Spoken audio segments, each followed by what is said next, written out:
कि स्वामी अभिमुक्तेश्वरानंद फर्जी शंकराचार्य हैं। आपने भी वही विपक्ष की तरह राजनीति की है और एक राजनीतिक प्रवक्ता की तरह इस घटना पर भूमिका निभाई है। उन्हें याद दिलाती है 2015 में बरसाई गई लाठियां, और वो लाठियां चली थी अखिलेश यादव की सरकार में। आप एक बयान देते हैं उसका नकारात्मक भी प्रभाव पड़ता है, आप एक बयान देते हैं उसका सकारात्मक भी प्रभाव पड़ता है, लेकिन आपने गलत समय पर इस तरीके की बातें करके शायद संतों का भी विरोध ले लिया और पब्लिक का भी विरोध ले लिया है। महाकुंभ में मची भगदड़ के बाद सीएम योगी के इस्तीफे की मांग करने वाले स्वामी अभिमुक्तेश्वरानंद अब विवादों में घिर गए हैं। उनके जितने भी बयान थे अब वो सवालिया निशान के घेरे में आ गए हैं। पहले जनता के निशाने पर आए, अब साधु संत भी उनके खिलाफ हो गए हैं। नमस्ते, मैं हूं वैभव दीक्षित। मेरे साथ इस चर्चा में शामिल होंगे संदीप जी।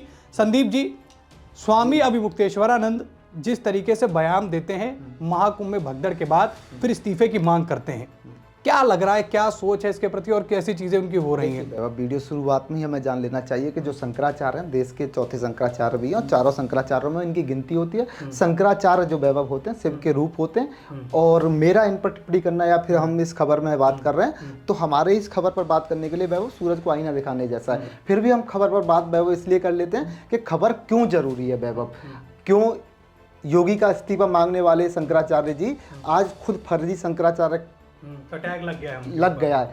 लगा क्यों है, अचानक ऐसा क्या हुआ? 24 घंटे पहले जो योगी का इस्तीफा मांग रहे थे, आज देश के बड़े साधु संत इनको फर्जी शंकराचार्य का बता रहे हैं। वैभव, खबर की शुरुआत कर लेते हैं, खबर में जान लेते हैं कि किस वजह से ये टैग इनके ऊपर लग रहा है। वैभव, मैं वो रविंद्रपुरी का बयान दिखा देता हूं आप लोगों को, जिसमें उन्होंने एक बहुत बड़ा जो है बहुत बड़ी बात कह दी है। उन्होंने शंकराचार्य को लेकर कहा है रविंद्रपुरी ने कि अभिमुक्तेश्वरानंद ने अपने गुरु की फर्जी वसीयत के आधार पर खुद को शंकराचार्य बना लिया, यानी कि अभिमुक्तेश्वरानंद पर जो है फर्जी शंकराचार्य होने का आरोप लगा दिया है। और उन्होंने कहा कि गुरु की समाज से पहले उन्होंने अपना पट्टाभिषेक कर लिया, जो कि विधि सम्मत नहीं है, इसकी जांच कराई जानी चाहिए। संदीप जी, ये बड़ा आरोप है, क्योंकि आपने जैसा बताया देश के अंदर 4 शंकराचार्य होते हैं और अभिमुक्तेश्वरानंद को जो है सीधे सीधे साफ तौर पर रविंद्रपुरी ये कह रहे हैं कि वो जो है फर्जी शंकराचार्य हैं। देखिए वैभव, हुआ क्या है यहाँ कि जैसे ही शंकराचार्य जी अपना बयान देते हैं तो पहले एक जनता का बड़ा पक्ष शंकराचार्य जी से नाराज हो जाता है, बोलता है कि ये शंकराचार्य जी को नहीं बोलना चाहिए, ये काम विपक्ष खाए। वैभव, विपक्ष क्या करेगा? अगर मान लीजिए ये हुआ है तो सवाल पूछे जाने चाहिए योगी से, सवाल पूछे जाने चाहिए योगी प्रशासन से, सवाल पूछे जाने चाहिए मोदी से, क्योंकि ये हुआ है। वैभव, ये हुआ है तो बड़ी घटना है, छोटी घटना नहीं है, तो सवाल पूछना लाजमी है। पर जनता कह रही है कि भाई ये जो विपक्ष में बैठे लोग हैं ये इनका हक है, ये पूछेंगे शंकराचार्य जी, आपका जो काम धर्म के लिए सनातन के लिए काम करना, हम जैसे लोगों को आगे सनातन की प्रेरणा देने के लिए आगे बढ़ाना है, और आप ये बयानबाजी कर रहे हैं। तो ये कल का मामला था वैभव। आज क्या हुआ है, 24 घंटे बाद क्या हुआ है कि अब देश के ही बड़े साधु संत इनसे नाराज हो गए हैं। जैसे कि रविंद्रपुरी आप स्क्रीन पर देख रहे हैं वैभव, अब ये क्या कह रहे हैं कि भैया ये जो योगी को जो इस्तीफा मांग रहे थे ये तो खुद फर्जी हैं। मतलब एक तरीके से साफ तौर पे इन्होंने ये कह दिया है कि स्वामी अभिमुक्तेश्वरानंद फर्जी शंकराचार्य हैं। देखिए बहुत बड़ी बात है, और देखिए बड़ी बात वैभव, ये बात तो हम बोल भी नहीं सकते जो ये बोल रहे हैं, पर अब इतने बड़े देश के साधु संत अखाड़ा परिषद के अध्यक्ष हैं तो कहीं ना कहीं बात हवा में तो वैभव नहीं हुई है। अब बात हुई है तो बात यहाँ की जाएगी, बात की जाएगी तो खबर का भी पता किया जाएगा कि खबर फैली क्यों। वैभव, बिल्कुल देखिए यहाँ तक आने का मामला केवल ये जो क्रम चला है, साधु संत जब विरोध में आए, इससे पहले क्या हुआ ये भी हमारा जानना संदीप जी बहुत जरूरी है। देखिए शंकराचार्य जी का एक बयान आता है अभिमुक्तेश्वरानंद जी का, वो योगी के इस्तीफे की मांग के बाद क्या होता है कि उनको पहले जो है पब्लिक घेरती है, अब उनको घेरा है संतों ने। और जब वो सवाल उठाते हैं कि आप जो है इस्तीफा दे दीजिए, महाकुंभ चलते चलते इस्तीफा दे दीजिए, तो पब्लिक उन्हें याद दिलाती है 2015 में बरसाई गई लाठियां, और वो लाठियां चली थी अखिलेश यादव की सरकार में, और उसको याद दिलाया बार बार। वो वीडियो भी बड़ा संदीप जी वायरल हो रहा है। साथ ही साथ ये कहाँ घेरे गए? ये घेरे गए वीआईपी कल्चर पर।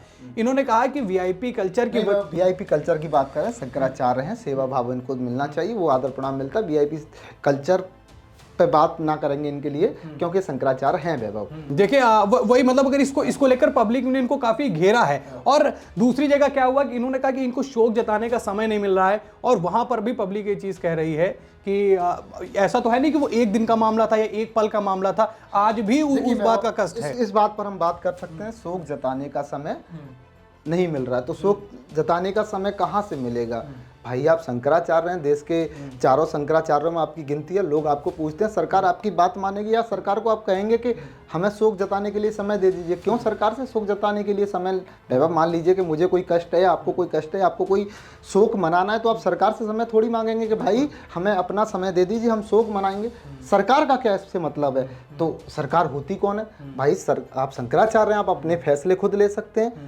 140 करोड़ देशवासियों के आप शंकराचार्य हैं, तो ये बात वैभव थोड़ी सी समझ से बाहर है कि शोक जताने के लिए समय नहीं लिया गया। मतलब आपने, लोगों ने जो कहा, लोग आप पे जो आरोप लगा रहे हैं कि आपने भी वही विपक्ष की तरह राजनीति की है और एक राजनीतिक प्रवक्ता की तरह इस घटना पर भूमिका निभाई है, जो आपको वैभव नहीं निभानी चाहिए थी। बिल्कुल, देखिए जिस तरीके से स्वामी अभिमुक्तेश्वरानंद की बात की जाए, हम लोगों ने पहले भी चर्चा में ये सारी चीजें कही, और ये अब साधु संत सोचिए संदीप जी इस कदर विरोध में उतर आए हैं कि इनको फर्जी शंकराचार्य तक बता दिया है। और जो भी है वो तो खैर जांच का विषय है, उसमें हमारा और आपका कहना या चर्चा करना उस पर कोई मतलब भी नहीं बनता। जांच का विषय है, योगी जांच करा रहे हैं। आज योगी भगदड़ की पहली घटना के बाद प्रयागराज पहुंचे और फरवरी की पहली तारीख में प्रयागराज में आज योगी रहे तो उस घटना केंद्र पर भी गए जहां पर ये घटना हुई। वहां पूछा अधिकारियों से कैसे हुआ, क्यों हुआ और क्या चूक तुमसे हो गई। और वहीं बड़े बड़े अधिकारी जो योगी ने भेज रखे थे कुंभ में,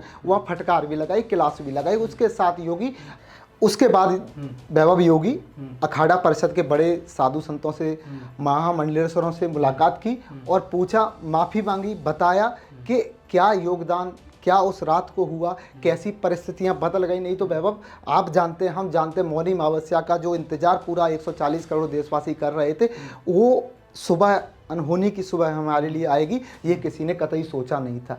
एक सुबह ऐसी होती वैभव मौनी अमावस्या की, जिस दिन 13 अखाड़े शाही स्नान कर रहे होते और जो 9 करोड़ लोग थे प्रयागराज में वो भी स्नान कर रहे होते। पर 1 बजे जो हुआ वैभव, उसकी वजह से जो परिस्थितियां बदली वो भी इतना दुखद था कि आज भी सारे देश के लोग, चाहे पक्ष हो चाहे विपक्ष हो, हर धर्म के लोग उस घटना से आहत हैं। तो ये समय ऐसा था वैभव, इस समय राजनीति आपको नहीं करनी थी। मैंने खबर भी देखी कि जहां एक तरफ विपक्ष राजनीति कर रहा था, वहीं पर प्रयागराज में मैंने खबर सुनी कि मुसलमान मदद करने के लिए उतर आए। वहां पर शंकराचार्य जी अगर इस तरीके की राजनीति करते हो, इस तरीके के बयान देते हैं, तो एक चर्चा का विषय तो बनता ही है। और साथ ही साथ अगर आपको, आपके लोग चाहने वाले हैं, आपको आपके प्रति सम्मान है, आस्था है लोगों की, आप एक बयान देते हैं उसका नकारात्मक भी प्रभाव पड़ता है, आप एक बयान देते हैं उसका सकारात्मक भी प्रभाव पड़ता है। लेकिन आपने गलत समय पर इस तरीके की बातें करके शायद संतों का भी विरोध ले लिया और पब्लिक का भी विरोध ले लिया है।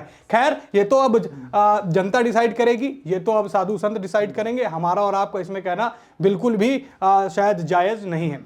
आपको क्या लगता है, क्या अभिमुक्तेश्वरानंद जी ने जो बयान इस समय महाकुंभ में भगदड़ के दौरान दिया, क्या वो सही समय था बयान देने का, आलोचना करने का? क्या वो सही समय था? और जो उनके ऊपर ये आरोप लग रहा है कि वो फर्जी शंकराचार्य हैं, क्या अब वो मुसीबतों में घिर जाएंगे? आप अपनी राय कमेंट में बता सकते हैं। खबर में इतना ही। वीडियो को लाइक और शेयर करें। चैनल पर नए हैं तो चैनल को जरूर सब्सक्राइब करें। फिर मुलाकात करेंगे एक नई खबर में। इस खबर में इतना ही। धन्यवाद।